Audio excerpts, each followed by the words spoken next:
प्रिय विद्यार्थियों, गौतम धर्मसूत्र के द्वितीय प्रश्न के जो सप्तम अध्याय है उसका अध्ययन हम कर चुके हैं। उसमें अध्याय और अनध्याय इसके विषय में बताया गया है कि हमें उपाकर्म क्या है और अनध्याय कब होता है, इसकी चर्चा की गई थी। अब जो अष्टम अध्याय है, इस अष्टम अध्याय का हम अध्ययन करेंगे। इस अष्टम अध्याय में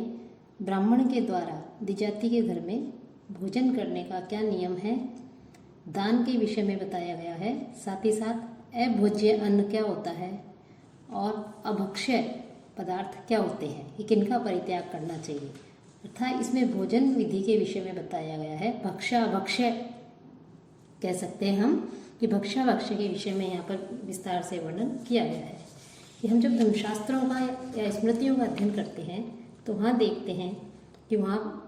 धर्मशास्त्रकारों ने भोजन संबंधी नियमों एवं प्रतिबंधों के विषय में विस्तार से विवेचन किया है।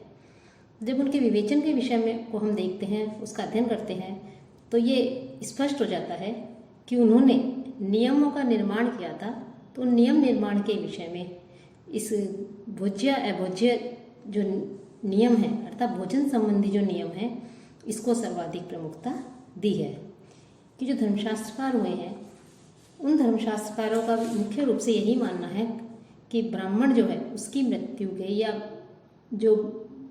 द्विजाति हैं या जो वर्ण हैं, जो व्यक्ति हैं, उनकी मृत्यु के 4 कारण बताए हैं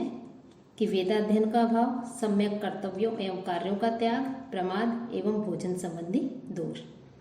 तो भोजन संबंधी जो दोष बताया है, इसमें इसके कारण भी जो है व्यक्ति की जो है वो भोजन भी जो है व्यक्ति की मृत्यु का कारण बनता है। तो किस समय पर कैसे किस प्रकार से भोजन करना चाहिए, कौन सा भोजन ग्रहण करना चाहिए, कौन सा भक्षण करने योग्य अन्न है, पदार्थ कौन सा भक्षण करने योग्य है, और अभक्ष्य अर्थात किस पदार्थ का हमें त्याग करना चाहिए, किस पशु का मांस नहीं खाना चाहिए, किस प्रकार के जो वृक्ष आदि फल फूल आदि हैं उनका भक्षण नहीं करना चाहिए, किन वस्तुओं का परित्याग करना चाहिए। तो इसके विषय में इसमें जो है विस्तार के साथ में इसमें अष्टम अध्याय में वर्णन किया गया है। तो अष्टम अध्याय का जो प्रथम सूत्र है उसमें कहा है, प्रशस्तानां स्वकर्मसु द्विजातीनां ब्राह्मणों मुंजित, कि अपने वर्ण के कर्म का भली प्रकार से आचरण करने के लिए जो प्रसिद्ध है, ऐसे द्विजातियों घर पर ब्राह्मण भोजन कर सकता है। अब सबसे पहले सूत्र में इसमें बताया है कि ब्राह्मण किसके यहाँ भोजन करे, कि ब्राह्मण ऐसे द्विजातियों के यहाँ भोजन कर सकता है कि जो द्विजाति उनके लिए शास्त्रों में विहित जो धर्म है, नियम है, उनका पालन करता है, उन कर्मों का, उनके लिए निर्धारित जो कर्म है उन कर्मों का भली प्रकार से आचरण करता है, उनका पालन करता है। तो ऐसे द्विजातियों के घर पर ही ब्राह्मण को भोजन प्राप्त करना चाहिए, भोजन ग्रहण करना चाहिए। और प्रतिग्रहिया और ऐसे ही द्विजातियों से उसे दान आदि जो है वो भी ऐसे ही द्विजातियों से उसे ग्रहण करना चाहिए। साथ ही साथ कुछ चीज़ें ऐसी बताई हैं कि जो किसी भी वर्ण से ग्रहण किए जा सकते हैं, जैसे ईंधन है, जल है, घास, मूल, फल आदि हैं, दूध दही है और शाक वगैरह है, ये सभी यदि किसी भी वर्ण से मिलती है तो ब्राह्मण जो है वो किसी भी वर्ण से, लेकिन वो अपने वर्ण के अनुरूप नियमों का, कर्तव्यों का पालन करने वाला हो, ऐसे ही व्यक्ति से जो है वो ग्रहण कर सकता है। साथ ही साथ जो श्राद्ध कर्म है, पितृदेव गुरु भृत्य वर्णे अपि अन्यत, कि श्राद्ध कर्म, अग्निहोत्र आदि देव कर्म, पिता आदि गुरुजनों की सेवा एवं आश्रित जो जन है उनकी आवश्यकता की कोई भी अन्य वस्तु किसी भी वर्ण के व्यक्ति से यदि मिलती है तो उसे ग्रहण कर लेनी चाहिए, उसको अस्वीकार नहीं करना चाहिए। कि पितृ की जो श्राद्ध कर्म आदि के द्वारा ब्राह्मण को यदि कोई वस्तु मिलती है तो उसको ग्रहण कर लेना चाहिए। अग्निहोत्र आदि जो देव कर्म बताए गए हैं, देव कार्य हैं, उन देव कार्यों के द्वारा जो उसे दक्षिणा आदि मिलती है उसको ग्रहण कर लेना चाहिए। गुरु अपने पिता आदि की सेवा से जो मिलता है उसको ग्रहण कर लेना चाहिए। साथ ही साथ जो भृत्या की जो सेवक गुरुजन है, कि गुरु भृत्य वर्ण, गुरु अर्थात पिता आदि गुरुजन हैं, उनकी सेवा करने से प्रत्यय बढ़ने और जो अपने ऊपर जो आश्रित हैं उन आश्रित जनों की भी आवश्यकता के लिए कोई भी वस्तु यदि कहीं से भी मिलती है तो ग्रहण कर सकते हैं। अर्थात किसी से हम कोई वस्तु ग्रहण कर रहे हैं और वो वस्तु यदि हम श्राद्ध कर्म में उपयोग में लेते हैं, श्राद्ध कर्म के लिए किसी वस्तु की आवश्यकता है तो हम किसी से ग्रहण कर सकते हैं। अग्निहोत्रादि कर्म के लिए भी ले सकते हैं। देव और गुरुजनों की सेवा के लिए भी किसी वस्तु की आवश्यकता है तो किसी भी वर्ण के व्यक्ति से कि जो अपने शास्त्रों में विहित अपने धर्म का, अपने कर्मों का आचरण करने वाला है, ऐसे किसी भी वर्ण के व्यक्ति से ग्रहण कर लेना चाहिए। साथ ही साथ यदि जीवन निर्वाह का कोई अन्य उपाय नहीं हो तो जो अंतिम वर्ण है उस वर्ण से भी इन चीज़ों को लेने की व्यवस्था की गई है। साथ ही साथ जो पशु हैं उन पशुओं को चराने वाले जो चरवाहे वगैरह हैं, कुल परंपरा से चले आने वाले मित्र आदि हैं, उनके अन्न को भी जो है ग्रहण करने के लिए कहा है। कब कहा है कि यदि जीवन निर्वाह करने का कोई साधन नहीं हो तो इन लोगों से भी ग्रहण कर सकते हैं। साथ ही कुल परंपरा से जो कोई मित्र चले आ रहे हैं उन मित्रों से ग्रहण कर सकते हैं। शिल्पी, कुम्हार आदि यदि नहीं है लेकिन वो क्या है, वणिक है, तो ऐसे वणिक के भोजन को भी ग्रहण किया जा सकता है। कि जो वणिक है लेकिन वो शिल्प का कार्य नहीं करता, ऐसे के यहाँ भी जो है भोजन प्राप्त किया जा सकता है। साथ ही साथ नित्यम अभोज्यम कि प्रतिदिन की अभोज्य क्या होता है कि नित्यम प्रतिदिन, अभोज्यम दूसरे के घर या दूसरे के द्वारा दिया गया भोजन नहीं खाना चाहिए। कि हम कभी कभी किसी के घर जाएं या किसी के यहाँ में भोजन पर, किसी के यहाँ से भोजन आता है तो हम जो है उसके द्वारा दिए गए भोजन को कभी कभी तो ग्रहण कर सकते हैं, लेकिन प्रतिदिन हमें दूसरे के अन्न का ग्रहण नहीं करना चाहिए, भोजन को नहीं लेना चाहिए। इसका शास्त्रों में निषेध किया गया है कि प्रतिदिन किसी से जो है भोजन नहीं ग्रहण करना चाहिए। केश कीटावपन्नो, साथ ही साथ जिसमें जिस अन्न के अंदर कीट पड़े हुए हों, कीड़े हों, केश आदि गिरे हुए हों, वह भोजन भी भोजन करने योग्य नहीं होता, वह भोज्य होता है। साथ ही साथ रजस्वला प्रश्न शकुनी दोपोहतम कि रजस्वला स्त्री के द्वारा पैर से कौवे के द्वारा छुआ गया जो अन्न है वो भी अभोज्य होता है, उसे भी नहीं ग्रहण किया जा सकता। साथ ही साथ भ्रूण हत्या करने वाला, भ्रूणघ्ना अर्थात भ्रूण हत्या करने वाला को ब्रह्म हत्या के समान माना गया है, उसको ब्रह्म हत्या का पाप उसे लगता है, उसका दोष उसे लगता है। इसके द्वारा देखा गया अन्न भी जो है कैसा होता है, भोजन के द्वारा भोजन के रूप में ग्रहण करने योग्य नहीं होता। और भाव दुष्टम, और यदि अनादर पूर्वक किसी ने हमें भोजन दिया है, तिरस्कार पूर्वक भोजन दिया है, तो ऐसे भोजन को भी ग्रहण हमें नहीं करना चाहिए। अर्थात जो मन को दुखी करके, तिरस्कार करके, अपमानित करके हमें भोजन देता है तो वो अन्न भी अभोज्य हो जाता है, हमें उस भोजन को नहीं ग्रहण करना चाहिए। और जो भोजन में, जिस भोजन में कोई विकार उत्पन्न हो गया हो, किसी पशु आदि के द्वारा इसका स्पर्श कर लिया हो, जिसने उसको सूंघ लिया हो या उसको स्पर्श कर दिया हो और कोई खट्टा हो गया हो, ऐसा पदार्थ को भी ग्रहण नहीं करना चाहिए। लेकिन कुछ ऐसे पदार्थ हैं जो जिनमें विकार होने पर भी वो भक्षण के योग्य बताए हैं, जैसे दही वगैरह। तो दही है, उसको हम खट्टा होने पर भी ग्रहण कर सकते हैं। अन्य अन्नों को जिनको हम पका करके रख देते हैं कुछ समय के लिए,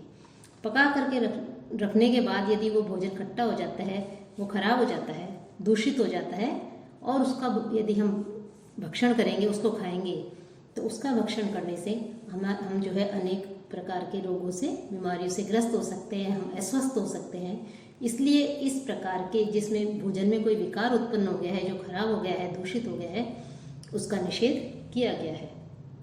साथ ही साथ यदि एक बार किसी अन्न को हमने पका लिया और वापस उसी क्रम से उसे दोबारा पकाया जाए जैसे उसको पकाया गया है, तो दोबारा पकाने पर भी वो भोजन जो है अभोज्य हो जाता है, खाने के योग्य नहीं होता। इसी प्रकार कह रहे हैं कि जो बासी भोजन होता है कि दिन में हम भोजन बनाते हैं और उसको रात्रि को खाते हैं, और रात्रि में बनाया हुआ भोजन हम दिन में खाते हैं, तो वो भोजन बासी भोजन कहलाता है। उस भोजन को भी ग्रहण नहीं करना चाहिए, क्योंकि वो हमारे स्वास्थ्य के लिए श्रेष्ठ नहीं कहा गया है। लेकिन कुछ पदार्थ ऐसे होते हैं जो बासी होने पर भी जो है हमारे शरीर के लिए, हमारे शरीर को अस्वस्थ नहीं करते, हमें बीमार नहीं बनाते। जैसे कोई शाक वगैरह है, घी वगैरह है, तेल आदि है, मधु है, इस प्रकार के बासी पदार्थ भी दूसरे रात्रि के दिन में और दिन में के रात्रि में इस प्रकार से खाए जा सकते हैं। इस साथ ही इसमें आगे कहा गया है कि कुछ व्यक्ति जो हैं उनका अन्न जो है अभोज्य होता है, उनके अन्न को ग्रहण नहीं करना चाहिए। कि जो निम्न जाति से उत्पन्न जो लोग हैं या वैश्य स्त्री से उत्पन्न जो शूद्र का पुत्र है, उसके द्वारा माता पिता के द्वारा परित्यक्त व्यक्ति का, व्यभिचारिणी स्त्री का और मिथ्या दोषारोपण द्वारा निंदित व्यक्ति का, दंड कार्य में नियुक्त व्यक्ति का, तो ऐसे कुछ लोग होते हैं असत्य वचन बोलने वाले का, झूठा जो सबका झूठा भोजन करता है, ऐसे व्यक्ति का जो है हमेशा ऐसे व्यक्ति का भोजन को हमें ग्रहण नहीं करना चाहिए। और शत्रु के अन्न को भी हमें ग्रहण नहीं करना चाहिए, वो भी अभोज्य होता है। क्योंकि शत्रु आखिर शत्रु ही होता है और वो उस भोजन के बहाने से जो है हमारे खिलाफ षड्यंत्र भी रख सकता है, हमें हानि भी पहुंचा सकता है, उसमें विष भी मिला सकता है। इसलिए शत्रु का जो अन्न है, भोजन है, वो भी अभोज्य होता है। और श्राद्ध में जब भोजन कराया जाता है, अपंक्त्या नाम प्राग दुर्वालात, कि श्राद्ध का में जब भोजन कराया जाता है तो उसमें पंक्ति में न बिठाए जाने वाले योग्य जो व्यक्ति हैं, कि पंक्ति पावन पहले बताया गया है पिछले अध्यायों में कि कौन होते हैं पंक्ति पावन, वेद वेदाओं के ज्ञाता और भी जो है अच्छा आचरण करने वाले, धर्म का पालन करने वाले। तो वो जो पंक्ति पावन लोग हैं, उन लोगों के साथ में नहीं बिठाने योग्य यदि कोई व्यक्ति होता है तो उस व्यक्ति के अन्न का भी यहाँ पर निषेध बताया गया है। साथ ही साथ केवल अपने लिए ही पकाने वाला जो है, अर्थात यदि कोई अतिथि आ जाए तो उसको भोजन नहीं करा के केवल अकेला स्वयं व्यक्ति अपने लिए ही भोजन कराता है, तो ऐसे व्यक्ति का भी भोजन ग्रहण करने योग्य नहीं होता। अपने लिए पकाने वाला और एक साथ को भोजन करने वालों में से कोई भी किसी क्रोध के कारण या अन्य किसी कारण से वो जो है वो भोजन को छोड़ देता है, कि एक साथ बैठ करके 2-3 लोग भोजन कर रहे हैं और किसी कारण से किसी व्यक्ति को उनमें से क्रोधित हो जाता है, वो क्रोधित होकर के भोजन को छोड़ करके वो आचमन करके उठ जाता है, तो वहाँ जो अन्न रखा हुआ है वो अन्न अन्यों के लिए भी अभोज्य हो जाता है, उसका भक्षण नहीं करना चाहिए। साथ ही साथ अनर्चितम च, और जो अन्न बिना मांगे दिया गया हो वह भी अभोज्य होता है। साथ ही साथ जो गाय है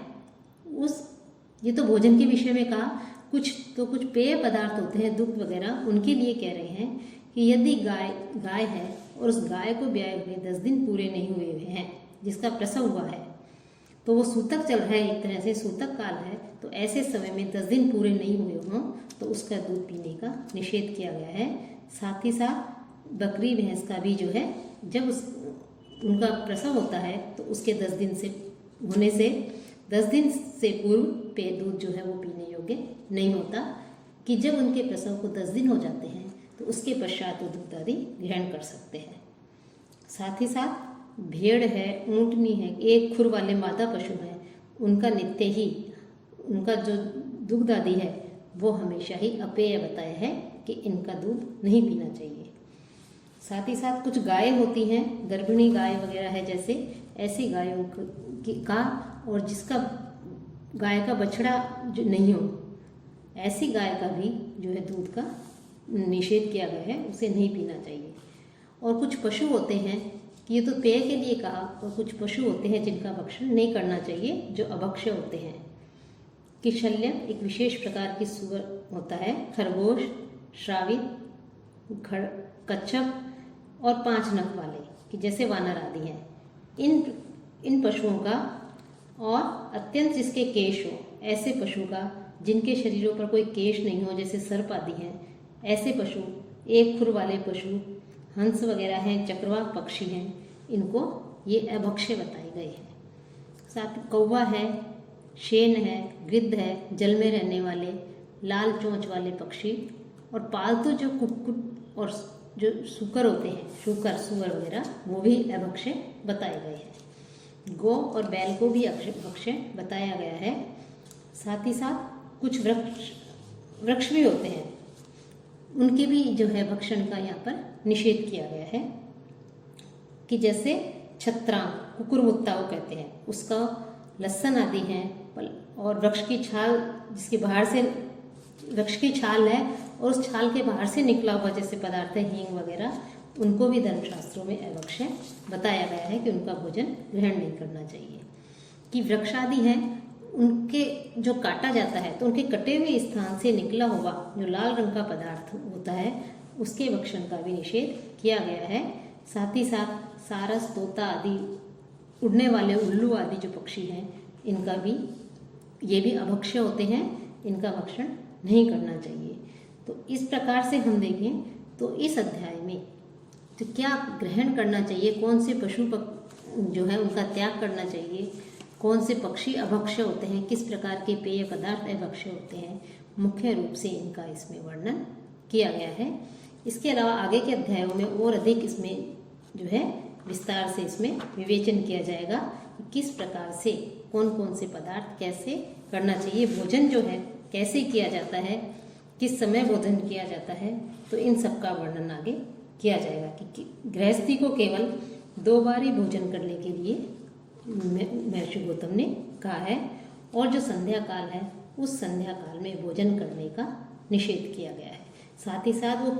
किन पदार्थों का भोजन के रूप में ग्रहण कर सकता है, किन पशु पक्षियों का वो